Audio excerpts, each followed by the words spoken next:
Olá, sejam bem-vindos a mais um vídeo aqui no canal. E no vídeo de hoje a gente vai fazer um compilado aí sobre algumas dúvidas que a gente tem aqui e recebe no dia a dia no consultório, nas redes sociais, sobre o tratamento do câncer de próstata.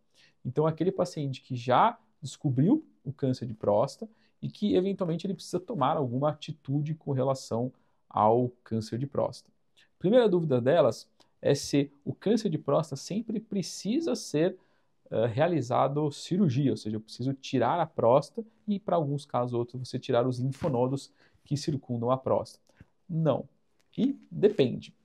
A gente sabe que, como modalidade de tratamento, a cirurgia ele é uma das modalidades de tratamento para o câncer de próstata.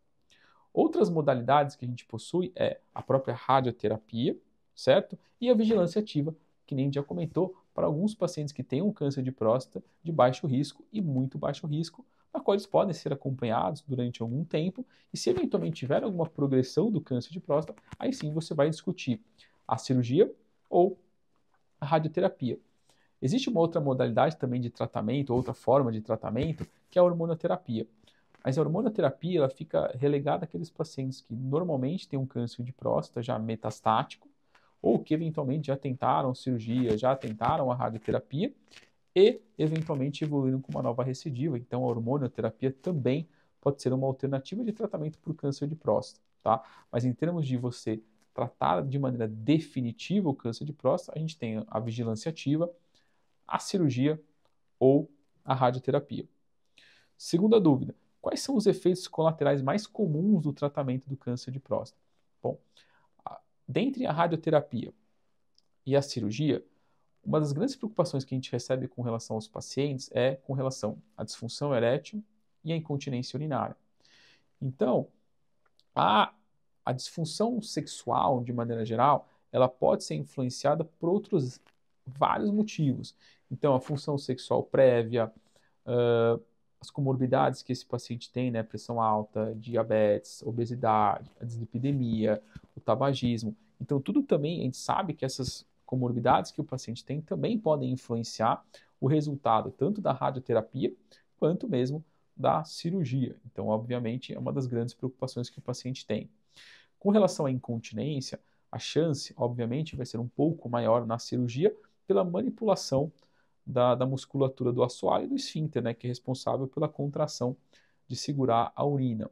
Mas, obviamente, hoje com a cirurgia robótica, enfim, com as técnicas mais modernas, a gente consegue realmente uma preservação do esfíncter urinário e uma boa taxa de continência e recuperação também no pós-operatório. Isso também vale aí para a questão sexual, né, em termos de você ter uma recuperação muito mais precoce.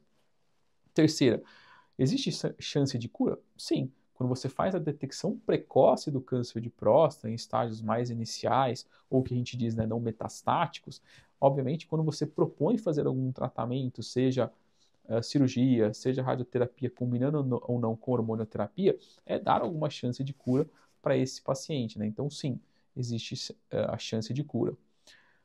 Quarta pergunta ou dúvida: o que é a vigilância ativa e para quando ela é indicada? Bom, a gente já falou que a vigilância ativa é uma modalidade de tratamento, né, para o câncer de próstata, mas para aqueles pacientes que têm uma doença de baixo risco ou muito baixo risco. O que é isso? É aquele paciente que tem o ISUP1 ou o Gleason 6, 2 ou até 3 fragmentos acometidos, com um PSA baixo, com uma densidade PSA baixa, dependendo do critério que você vai estabelecer.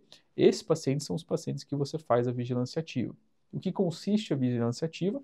É o acompanhamento com PSA, toque retal, ressonância, novas biópsias, e você vai observar se esse paciente vai ter uma mudança no padrão de PSA, de toque, de Gleason ou ISUP, que aí você vai ter que mudar e discutir outras modalidades de tratamento, mas obviamente você consegue e é muito seguro fazer a vigilância ativa para esses pacientes quando ela é muito bem indicada. Outra pergunta: o câncer ele pode voltar depois do tratamento? Sim.